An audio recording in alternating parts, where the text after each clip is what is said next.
بسم الله الرحمن الرحيم. الرحمن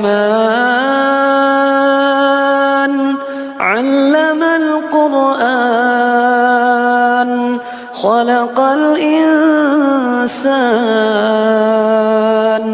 علمه البيان الشمس والقمر بحسبان والنجم والشجر يسجدان والسماء رفعها ووضع الميزان ألا تطغوا في الميزان وأقيموا الوزن بالقسط ولا تخسروا الميزان والأرض وضعها